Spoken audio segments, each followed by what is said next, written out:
Over 1,000 women converged on Yaoundé this week for their first Cameroon Women Peace Convention, and they made their voices heard in a Yaoundé declaration asking for, among others, an immediate end, and permanent end also to hostilities. They asked for the pursuance to pursue a continental and inclusive dialogue around peace, solidarity, and shared humanity.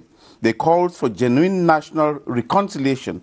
And so today we are asking on Press Hour, can the women now build from firm foundations with bricks thrown at them?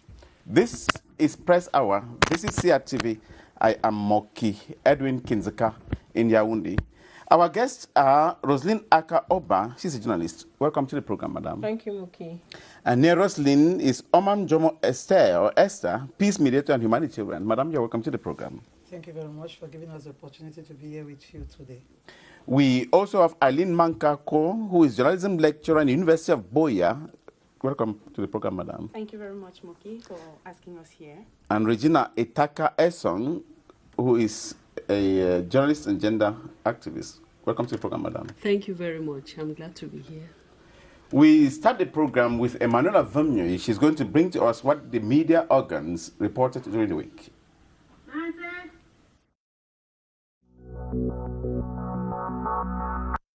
As the crisis in the northwest and southwest regions drags on with new twist and turn, so too are newspapers keeping their readers on the know. Armed conflict in northwest-southwest, things falling apart for government, questions the Guardian Post. The paper reports that the recent upsurge in the killing of security forces and ban on circulation of vehicles by Amba fighters in Bali are strong indications government military option hitting the rocks. To the Sun, SDO Amba boys brawl in Bali plunge businessmen and inhabitants in despair as frustrated Bamenda Ekok road users plead with separatists to reconsider ban in the Eden, especially as passengers said to be stranded after the ban of vehicles in the Reporter.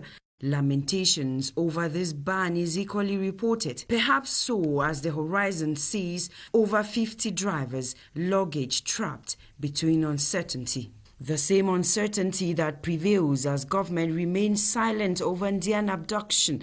The Post-Weekender wants to know if the kidnapped delegates have been used as sacrificial lambs. Just when Amnesty International releases satellite images of fresh military Amba atrocities in northwest and southwest in the Guardian Post, the Minister of Defense urges stronger civilian cooperation to end Amba incursions in the West region in Cameroon Insider. The fight against Boko Haram then comes alive in Cameroon Tribune. The paper writes, fight against Boko Haram, enemies still are weak. To the Guardian Post, military promises difficult days for Boko Haram. In the eye of the Cameroon Insider, Defense Minister visits far north to remobilize troops after Boko Haram kills 5 soldiers and 1 civilian in the Post-Weekender. And in the face of multiple security challenges, over 1,000 women converge on Yaoundé to crusade for peace in the Guardian Post. The marking of the 2021 session of the GC examinations is reported to be ongoing in Boya and Limbe in Cameroon Tribune, an exercise off to a smooth start in the Horizon, perhaps so due to the Minister of Secondary Education's call for diligence and assiduity on assessors and examiners as he launched the marking exercise in the Sun newspaper. To the media, Nalova Lionga prescribes honesty, fairness, and probity to GCE examiners. The Post rejoices that the GC 2021 marking has begun after a hitch-free written fees, just when registration for next school year is underway in private schools in Cameroon Tribune. Then Minfi's delayed report on COVID-19 funds creates more frustration in the Post-Weekender, with fingers pointing at Health Ministry for unexplained use of earlier disbursed 44.83 billion CFA francs. Finance Minister then evaluates COVID-19 management of funds on Cameroon Tribune before Cameroon Insider announces that Johnson & Johnson vaccine is here. The Guardian Post then goes further to indicate that it is the U.S. donation of 300,000 doses of COVID-19 vaccines to Cameroon. At a time, 10,000 Cameroonians are said to die yearly from hepatitis B in the Guardian Post. The draws for the 2021 AFCON are then announced on August 17 in Cameroon Tribune, and Cameroon touts tourism potential ahead of the AFCON in the Eden, as government hopes to earn big from tourism in Cameroon Insider. Japan grants over 725 million CFA francs to CRTV to acquire broadcast equipment for the better coverage of the AFCON in the horizon. Team Cameroon's Togo then stands out at Tokyo 2020 Olympics in the Post. To Cameroon Insider, the attire still show at opening ceremony of the Olympic Games, even though Cameroon still in search of first medal at Tokyo Olympics a week after in the Guardian Post, pushing the Post to question prospects for Cameroon's delegation at the Olympic Games. Let's now end our press review with this report on the Horizon newspaper, where Bokwango in Boya has been rocked by spate of deaths attributed to witchcraft for some months now. In a crisis meeting at the Chief's Palace last July 20, some 7 elders accused of witchcraft denied all allegations. They are being accused under the pretext that they own mansions despite being just flower sellers. Inhabitants of Bokwango say not a week passes by without someone dying mysteriously. Until now, no decision has been arrived at, as the chief of Bokwango and village council continue to investigate the matter. Until I come your way again, this is your Hour with the Press.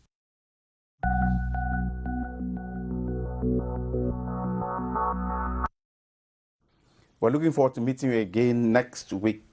Emmanuel, now, ladies, only women around here. I'm the only cock that's growing. For she. Yeah. Now, you just followed Emmanuel. There may be certain things that attracted your attention. Let's start with journalist, Madam Rose. Thank you very much, Moki. The last story caught my attention, and this is about the witchcraft story in Boya, precisely in Bokwango, accusing people who are just flower sellers and they are building mansions. And I'm just curious because sometimes some of these things just happen like you find in movies, and today they are happening live in your own country, and you start wondering what is happening. And then of course the crisis situation in the country is still a call for concern, with the Boko Haram insurgency in the north and the socio-political crisis in the northwest and southwest regions, which of course I think it's a concern for everyone who is existing in the country to take collective and individual efforts to be part and parcel of the solution. And of course, last but not the least, the second crisis, which of course is the health crisis, which I think many of us have actually been playing or joking around the preventive measures. And I'm thankful that we are having thousands and thousands of vaccines coming into the country to actually save lives of Cameroonians. Thank you. Now let's move to you, Madam Omam Jomo Esther. Yes, what caught my attention is the issue of the escalating violence in the two restive regions of the Northwest and Southwest, and then the conflict in the North, and also the witchcraft issue, and the COVID-19 saga. What about the COVID-19 saga, for instance? Yes, we read that the fact that the report has not been released is causing confusion. We should not be in a state of confusion at this moment. This crisis has devastated many lives and continue doing so. So it is important that Cameroonians are made aware of what is happening and how things are being managed. Now, Regina Takai-song. What caught my attention first was the marking of the GCE that started within the week, and from the report we got that the marking has been going on well. And the other issue that also caught my attention was the COVID-19 scandal, where some money is yet to be accounted for, and we are still getting some fishy stories behind it. And I think it is high time we get the right report, and that money should be accounted for. Aline Manka, you are from Boya, lecturer there. I kept wanting to end with you because of this story from Boya, where people are suspected of witchcraft practices because they build mansions and they sell flowers. I think that for every story, there has to be a backstory. And if we have to investigate how people sell flowers, where they sell flowers, how many flowers are sold, it can better tell us how people make their money. Secondly, people make money and invest in other endeavors. It's not only about selling flowers. But we can understand that Bokwango is a small community. Bokwango is a place that is facing or suffering from the crisis in the northwest and the southwest as well. And so there are so many people who are stressed up. There are so many people who are struggling. There are so many people who are trying on daily basis to survive. And so it's normal that during this period, they should be questioning, why do some people seem to have excesses, okay? Why others are barely struggling? But within the context of a rural community, I think those are things that happen on daily basis. And we would need to investigate the backstory to understand exactly what is happening. But before I finish, I want to pick on something that I picked from the news, the case of the Ndian delegates. I think it's been quite some time since those delegates were abducted, they were kidnapped. And we already have a case of a delegate who was killed. And up till now, we have nobody saying anything about the delegates. One thing that concerns me is these are government officials, okay? They are people who work for the state. They are people who provide services to the community. How come we are unable to account for what is happening to them? It is really, really troubling. And I think it's something important. It should not be a side story, but it should be a major story because it affects us all on a daily basis. And that's where we're moving now to the topic we're discussing today. Can women be better peace negotiators? We're asking this question because more than 1,000 of them were brought to Yaoundé or came to Yaoundé to participate at their National Peace Convention here, organized by the Frederick Ebert Foundation and its partners. Now, Madam Oma Njomo Esther, you're a peace mediator and humanitarian. Why did you decide to come out with a forum like this one? When asked such questions, at times I'm taken aback because none of us is without knowing about the prevailing situation which is going on in this country, and especially in the north, in the northwest, in the southwest, and in the east, where you have so many refugees from Central Africa Republic. When I want to talk about the conflict devastating lives in the northwest and in the southwest, you'll see that those who bear the brunt are the women and the children. Our women have been maimed, they've been killed, they've been raped, their properties have been destroyed. Not only they, but families, families have been rendered homeless, living in pains and sufferings simply because men decided to pick the guns without even consulting the women. Just 1 second. We have seen videos of fighters. They're not only the men. There are also girls around them. Why are you accusing the boys? Yes, when men decide to pick the guns, they decide without the women. And when the war or violence begin to escalate, they start looking for stooges or tools, to use. And they use women as weapons of war. This is what has become of the Cameroonian women today, and especially those living in the restive regions of the northwest and of the southwest. And as a result of that, women could not stay indifferent. We know that since 2018, we took to the streets in Boya and in Bamenda, where we made our voices heard through lamentation campaigns. We've carried out so many broad-based media campaigns. We've advocated meeting with authorities, not only authorities, but also with non-state armed groups to tell them our position and what we think about what is going on. We've done that. We've spoken to diplomatic missions, international organizations. We've spoken to family heads and the traditional leaders. We even went to the DDR to meet the national coordinator of the DDR. We met with the former prime minister and the current prime minister on not one occasion, to talk about what is happening. But still, instead of de-escalating, we see that it is escalating and people are using EIDs, improved explosive devices today instead of the traditional guns which they were using. And our women have become diggers of graves, which were not the case yesterday. So therefore, there was reason for us to rethink our position. Because when we started at one. And the one initiative, which was born in 2018, has given way to so many initiatives. Why? Because women have been longing to have a voice space.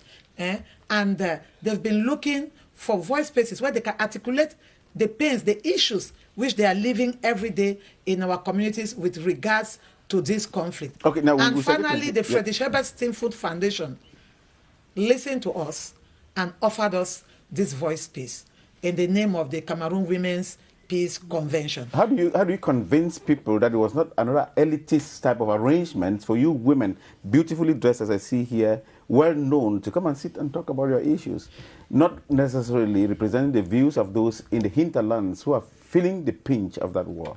It may surprise you, Mr. Moke, to know that though we are frontline leaders, we had 38 organizations which decided to keep aside their differences, come together in order to concert efforts, come up with a concrete plan, a carefully knitted plan for the past 6 months. And during planning, we identify who will be in this convention. And women of all walks of lives, from the remotest parts of this country, from the 58 divisions, the 10 regions of this country were part of that convention. From the Bayam Selam to the domestic worker, to rural women and teachers, academicians, medical doctor, the legal desk, and so on, civil society, all of us, the politicians, all of us were at the conference center in Yaoundé. So it cannot be an elitist story or an elitist activity, as some people have termed it. It is not because we are at war that we will be dressed in rags. Thank you, Madam. Yes. We shall get to the discussion there, but Rosalind Aka Oba, she also spoke about the lamentations, where you started from, you the women, and got here. But after the lamentation, we saw women crying in the streets of Boya, streets of Bamenda, and so on, dressed in dark and the rest. And after it was said, maybe this is some sort of arrangement also sponsored by the government, because we were ahead with this. I should bring the preoccupation of people to you. Oh, Yeah. Thank you. I think people have a right to say what they say, but at the end of the day, I think what we do remains an intentional effort by the women. And from the history of the lamentations, if you will look at it very carefully, no woman or no effort like that received government support. It was and it is still an initiative of the Cameroonian women, be it from the lamentation in Bamenda, in Kumba, in wherever local community or wherever community they found themselves. I think the women took upon themselves. There was even a time in Bamenda that they rallied themselves and went to the governor's office. And you could see women just in their different usual attires, not like they've really dressed and prepared themselves to go to arrange like it's like a cosmetic show.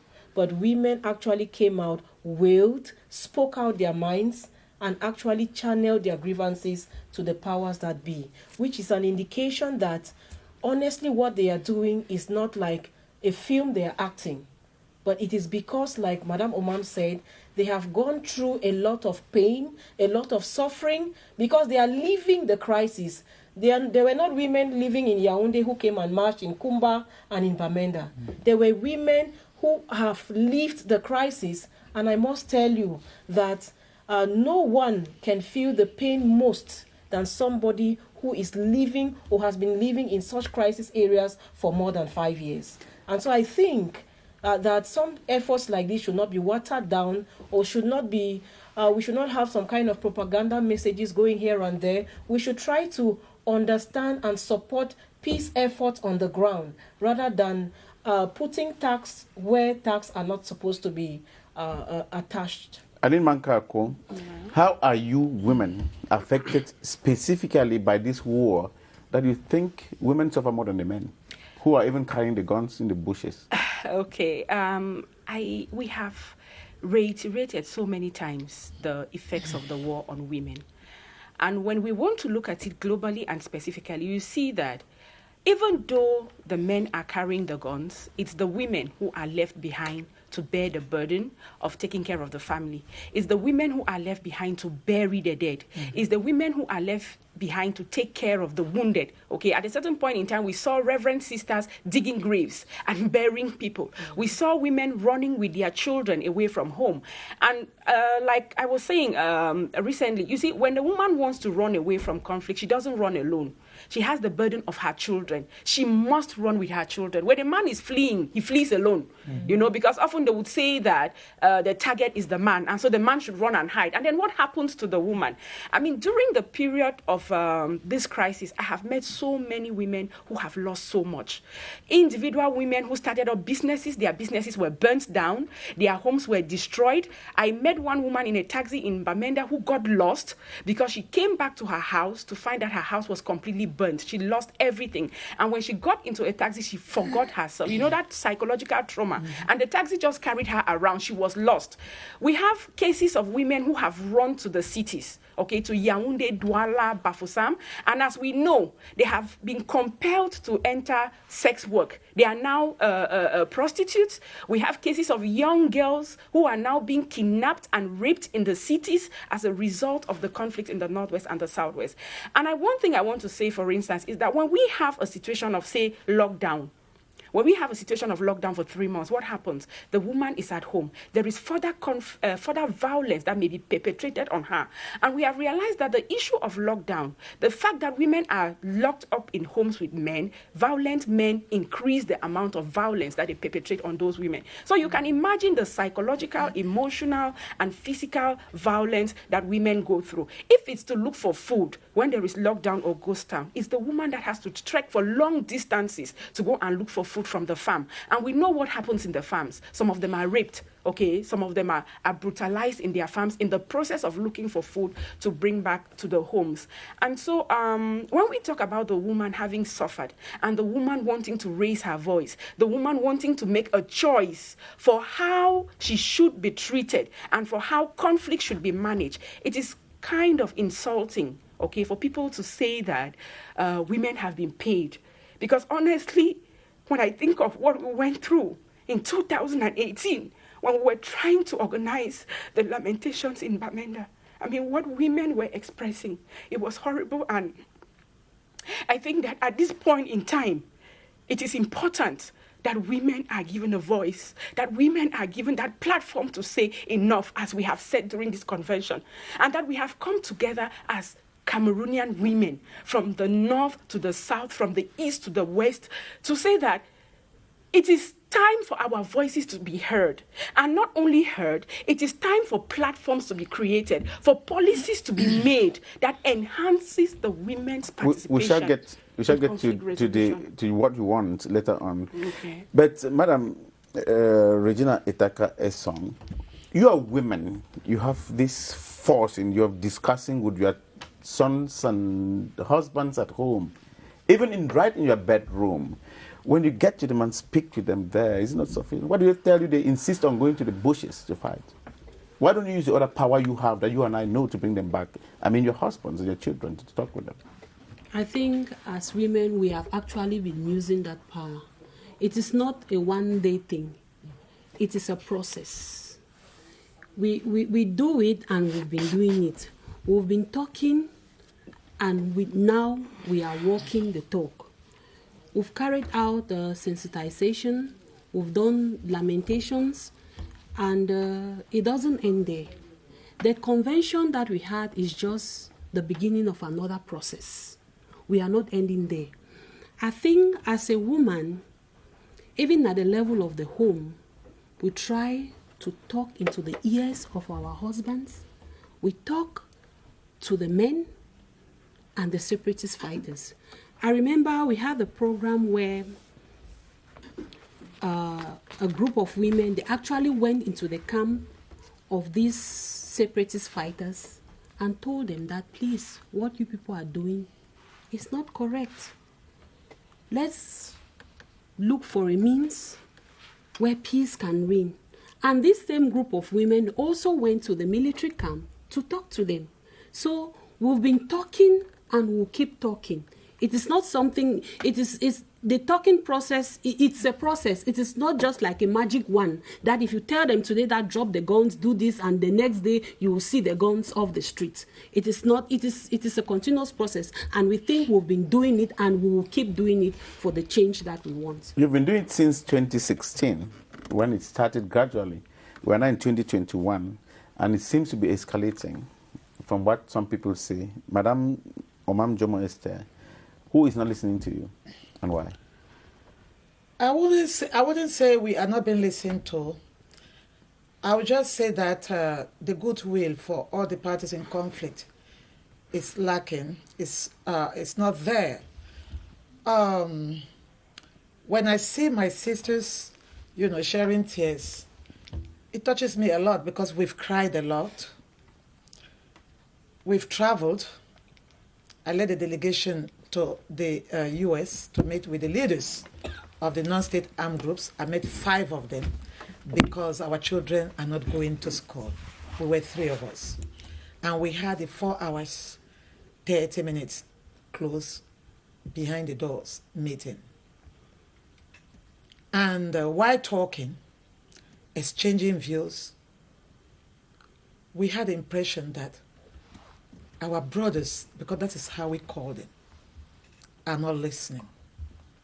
But at some point today, we say, if this country is still standing as we are saying today, if people can still move freely, and we, the women, are able to converge and talk about this conflict and the need for peace, it means that the women have worked a lot. Usually when we talk about mediation, when we talk about negotiation in peace building, it's not the surface, it's not what you see out there. There is so much that happens beneath, on the ground, behind closed doors, before you see positive results being projected out there.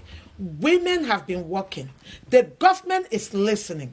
And because the government is listening, they've been able to take some measures. And we will say thank you, our government, our leaders, for listening. But we need some more. We need some more, because if you had listened fully, we wouldn't be where we are today. We'll get that. When you talk about lamentations, the Yes. meeting with the other groups, the other separatist groups and so on, what are the other initiatives you've taken? We led a delegation. Behind the scene. We led a delegation to the to the U.S. to meet with 5 leaders of the non-state armed groups. We have been to the United Nations Security Council to talk about the humanitarian crisis in Cameroon. We have also met with our leaders in this country. We've spoken. They opened their doors to us, they receive us, and they listen. But usually they say, as I was telling some media channels yesterday, that when the children of God sat, the devil also came and sat in their midst. Each time we want to make progress, something creeps in. Each time the women take a move, something creeps in. I'll just give you one example. We know about the killing of our children in Kumba. And we know what happened and how people mobilize in this country. And women mobilize. We planned for 300 women to march in Kumba, but 3,500 came out. And when they came out that same day, we started hearing some of our brothers in the diaspora saying that this is serious. They should reconsider their strategies. If not, what the women did will kill the struggle. It means that they are following, they are listening. And since then, we came out with resounding messages that never again, enough is enough, not our children, not the women.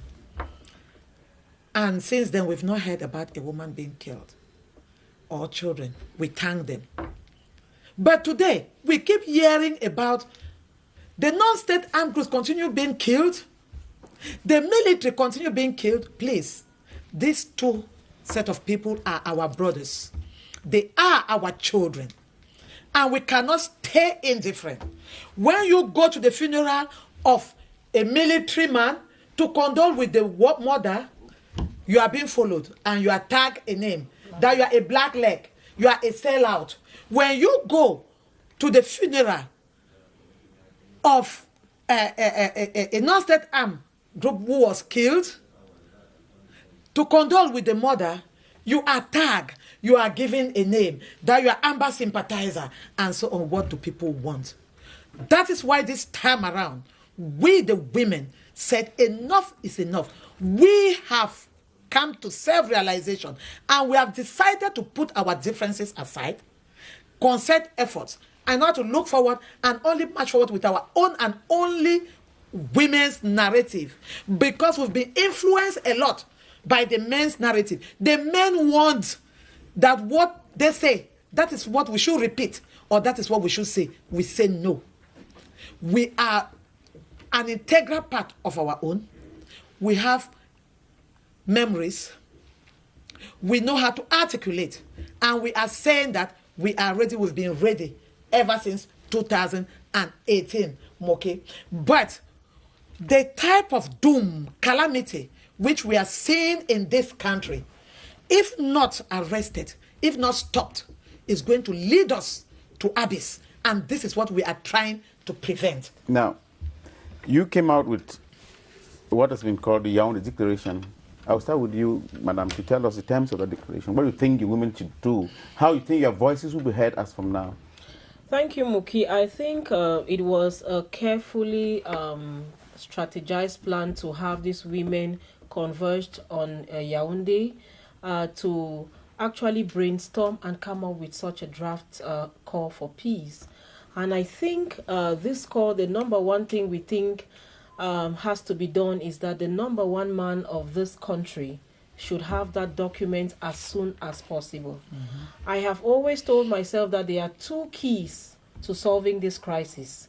The main key belongs to the number one man of the state, and the second key belongs to those at the grassroots. And I think that if women have prepared this, dished all their grievances, their recommendations in a basket during this convention and handed to the administrative authorities of this nation, they should know that it is a no-joking matter. We need to have these documents, these recommendations reach the president of this country. Because if, first of all, we keep on meeting like this every day and nothing is done at the level of the top, we first of all deliberated and said, what can dialogue even exist when there is violence on the ground, guns smoking here and there, people dying every now and then? There is this thing that they say, no true peace talks can happen in the midst of extreme gun violence. Mm-hmm. Reason why one of the major recommendations of the women is that hostilities have to end immediately. Because if it doesn't end, we are all wasting our time. And there is the number one man of this country who can give these orders for hostilities to end. And then, of course, we go to the negotiating table. And, of course, we are talking about what? Genuine and intentional dialogue. Because nothing can happen in terms of sustainable peace in this country if dialogue is not happening anytime soon, so that relevant parties to this crisis, those who started this crisis from the onset, should be brought at that dialogue table. Remember our slogan yesterday at the convention or for the 3 days is, we don't want people to speak for us. Mm-hmm. Allow us to speak. Exactly. That is what brought us to Yaoundé. We want to speak, and we want the whole world to know what we've been passing through.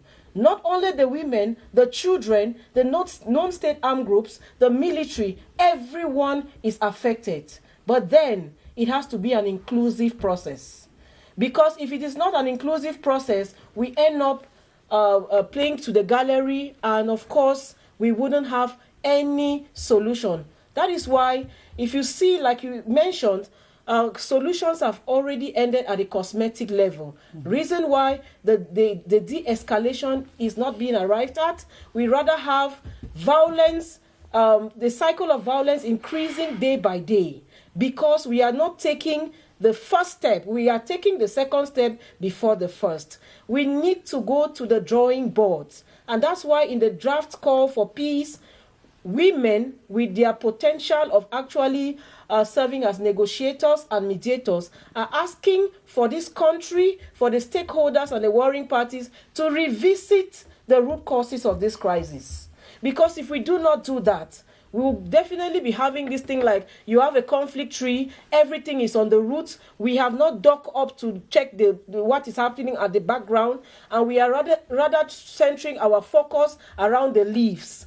No true solution can come when we start targeting the solution of this crisis from the leaves. Let's go down to the roots. This is what the women actually want, and that if the warring parties are giving back at each other today, one is killed this way and the other one says, no, because you've killed one, I'm going to kill 5 to show you that I am more powerful.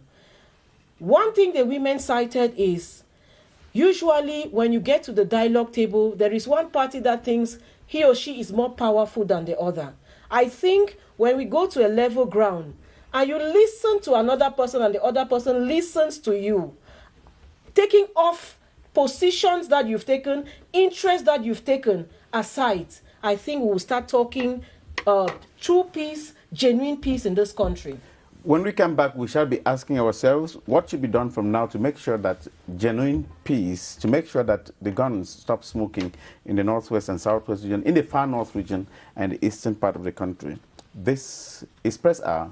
I'll be right back.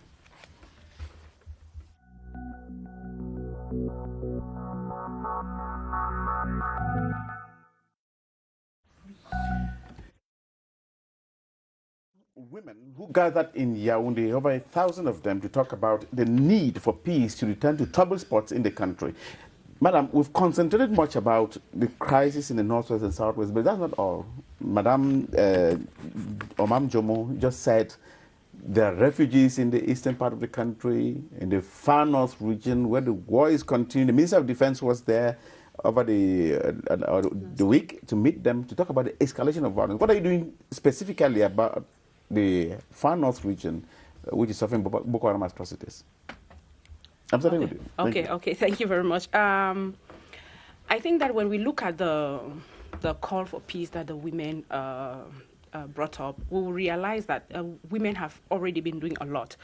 And we have to look at the issue of dialogue and how powerful it is.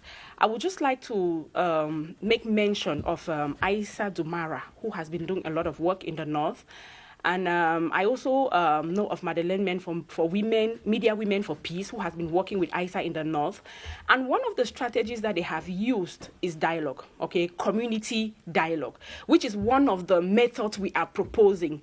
Because when we say allow us to speak for ourselves, it doesn't mean that we, the women sitting here, we would want to speak for other women, or that we would want to speak for our children, or that we would want to speak for our husbands. No, it means that each person should speak for themselves. And as we understand, when it comes to conflict dynamics, some people, when it comes to parties in conflict, they have to choose where they feel comfortable to talk. They have to choose with whom they feel comfortable to talk. And so we believe that if some of the examples of the North, for instance, bringing people together to talk, to examine their problems in environments that are comfortable for them, and to discuss with people that they are comfortable sharing their views, sharing their opinions with, it's going to be a start-off point. So it's one of the strong recommendations that we made in the call for peace. Let us spread the dialogue. Let us broaden the dialogue. Let us make it possible for people to express themselves, because it is only by knowing what somebody wants, it is only by knowing how that person wants to be treated that you can be able to treat them well. And then the next thing I want to point out, my sister Omam Esther just mentioned it here. She did not refer to anybody as terrorist. She did not refer to anybody as separatist. She did not refer to anybody as the other. They are brothers and they are sisters. I think that is one of the things that we have realized is deepening the crisis, the name calling, okay, the framing, the way we frame the other person. We keep framing people as the enemy. And as long as you keep framing somebody as the enemy, you're never, ever going to want to talk to that person. And so we have to start rethinking. We have to start sensitizing. That's another thing that women have been doing. We've been doing a lot of sensitization. When she talked about the discussions that we've been having with our brothers who belong to the non-state armed groups, one of the things she mentioned was the back-to-school campaigns that we carried out. I think they were very effective. Mm-hmm. You did not mention that, but those campaigns were very, very effective, because it's after we did a lot of campaigns, we pleaded with our brothers, and then they said, okay, it is fine, let the children go back to school. We cannot deny the fact that within every effort, there are people who would want to detract.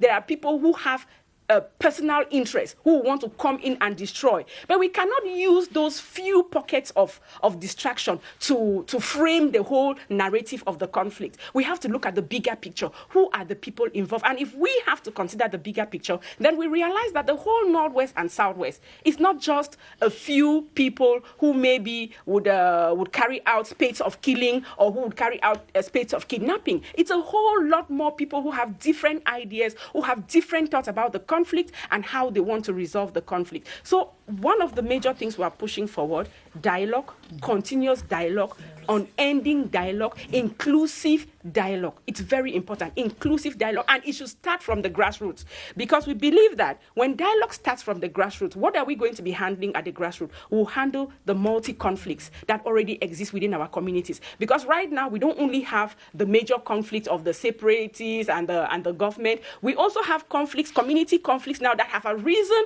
as a result of the fact that you kidnapped you kidnapped the daughter of somebody, you raped the daughter of somebody, you burnt the house of your neighbor. We have all those little conflicts in the community. If we start by resolving these multiple conflicts in the community members can start speaking in one voice. Okay, if they start speaking in one voice, they can now decide what is the major issue they want to address. And we realize that there's going to be a ripple effect, okay, growing from the grassroots, like a positive tree that is growing fresh from the roots. From the family to the community. From the family to the community, okay, to the larger, to the region, and then to the nation. We believe it's very important to start at that level. When we start at that level, we are going to have a lot more effect. And I think women have been doing that with the workshops that they have been carrying out, with the humanitarian activities that they have been carrying out on the ground. They have been doing a lot of that. We need the government as the authority, okay, the authority that can provide the institutions, the authority that can provide the mandate and the legitimacy to come on board now, and to make it okay. One thing I've gathered from all of you here is that everybody has to come on board to solve these problems. You are not attributing blame to anyone, but to the entire communities, to all of us. Exactly. Now, Regina Takai's song, what language should the women start using now? What language should Cameroonians start using now to stop what may be provoking the anger from within? I think the first thing is to use the language of peace, appeasement. We should use the soft language. We should stop calling people terrorists and let's try to see how we can pamper the situation to bring peace out of it. I think we should silence the language of the guns. We should keep on talking. We should keep on raising the awareness on the dangers of carrying guns, the dangers of killing, because these people that are being killed are our children, our husbands. And the women have been bearing the brunt for so many years. So I think it is high time we avoid using languages that will incite more conflict. We should try to look for other means so that peace can reign. We should keep talking and building peace, because when we look, like she mentioned the conflict tree, we cannot just start talking about the leaves without getting into the roots. So I think it's high time, because at this moment it's the government that has that power to put an end to this with the support from the community. So it is high time the government rethink of its strategy to bring back peace. They should try to use the bottom-top approach for over the years, we've seen them coming from Yaoundé to the grassroots to talk, but then we need to get into the grassroots. It's rather unfortunate that we find ourselves in a situation where the so-called representative, the people that are representing us, they no longer represent us. Most of them go there for their personal, for themselves and their family. I think that's another debate because they were voted by the community, so cannot just openly say they don't represent the people. It's high time we get into the community, we talk to our community members and feel their pain. Then from there we can move along with the peace process. I think I have something to add there, and whatever happens to you, you will want to also put yourself into another person's shoes, and that is called empathy. And empathy is actually lacking in our crisis situation today in Cameroon, because you find so many people doing things to others, calling people terrorists, and you have not sat to reflect on how, if that same situation is done to you, how would you feel? So it's time we start applying empathy and also using non-violence communication in addressing some of the challenges and crisis situations that we have in our communities. Are you talking about the media now, or maybe? I'm not talking about the media, but everyone has to be non-violent in nature, whether through your action or by word of mouth. So we need to apply non-violence in whatever actions we want to meet on the ground. And we also need to see how we can be able to apply empathy. They say, don't do what you don't want me to do for you. And another issue is that we also have to start applying this issue of do no harm. If you know that whatever you are doing, even at the level of journalist, you want to report on a situation of a crisis, think of the angle that you have chosen. Is it going to fan more flames, or is it going to build two communities or enhance social cohesion? Thank you. Now, Madam Omam Jomo Esther, what has been the inputs of the international community? You said you've gone to the United Nations, you visited other countries to add to Cameroon's diplomacy. Do you think they're doing enough to also help Cameroon solve the problem? You would have complained about those who are outside of here, who found the crisis yet they're not followed up legally. Yes, I think we've been to diplomatic missions in this country and we've talked with them. And we've been to the international arena. We've spoken. We talked about the humanitarian crisis in Cameroon. They listened, and we see much being done on the ground through the United Nations.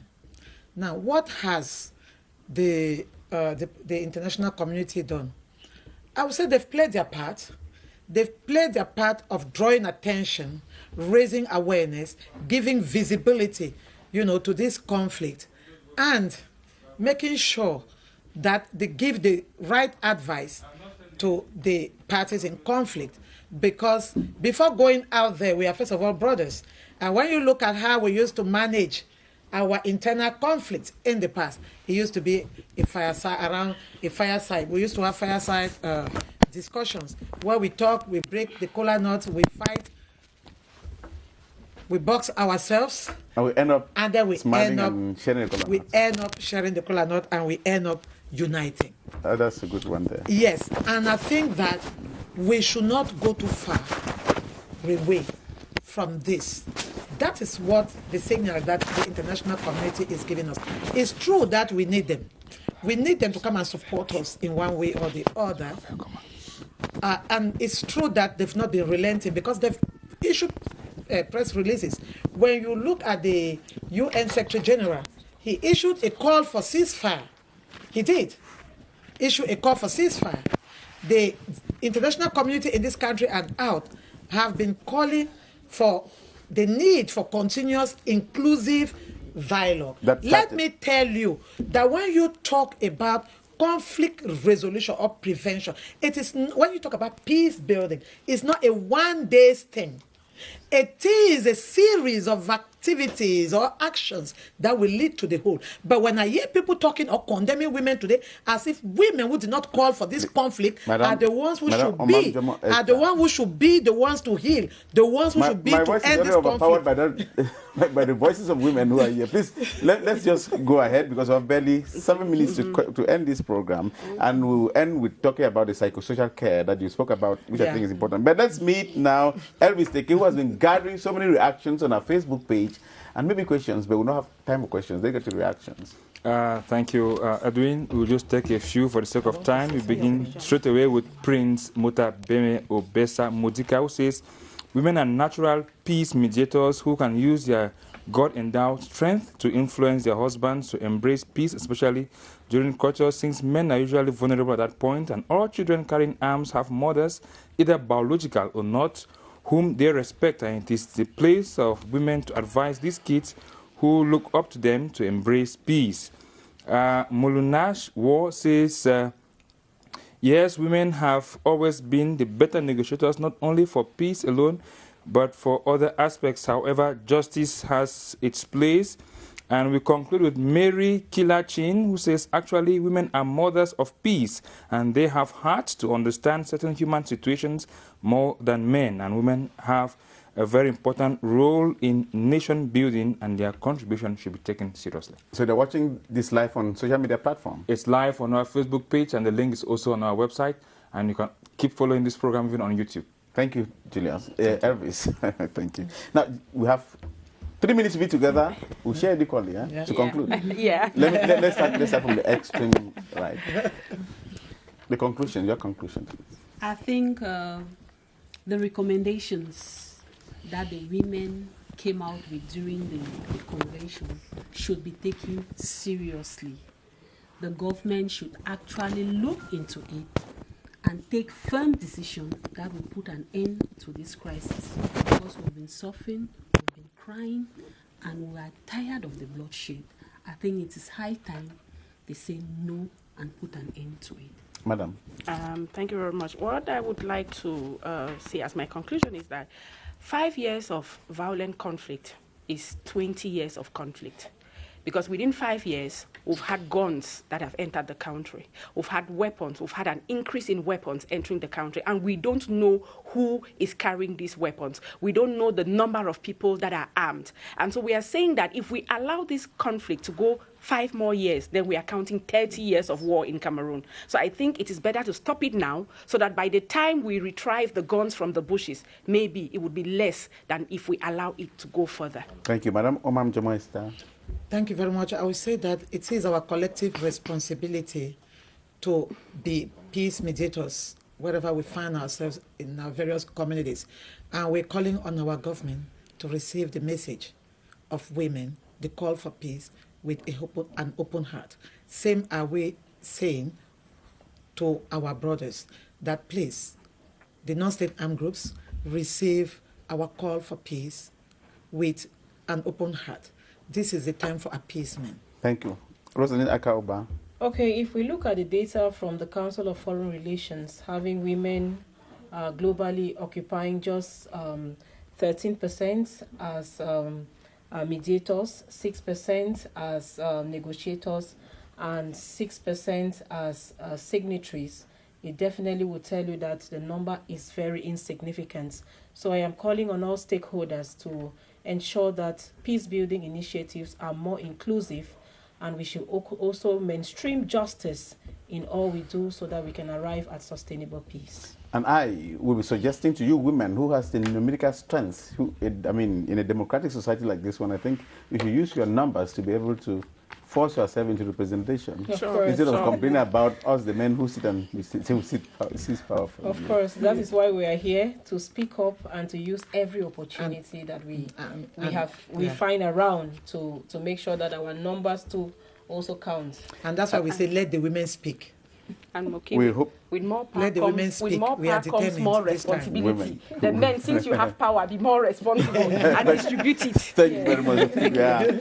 And that is where we end today's edition of Press on CRTV. We were asking the question, Can women be better peace negotiators? And to answer this, at Omam Jomo Esther, who is peace mediator and humanitarian, Eileen Manka Ako, journalism lecturer from the University of Boya, Regina Leung Etaka Esong, journalist and gender activist. We also had Rosaline Aka Oba, who is a journalist.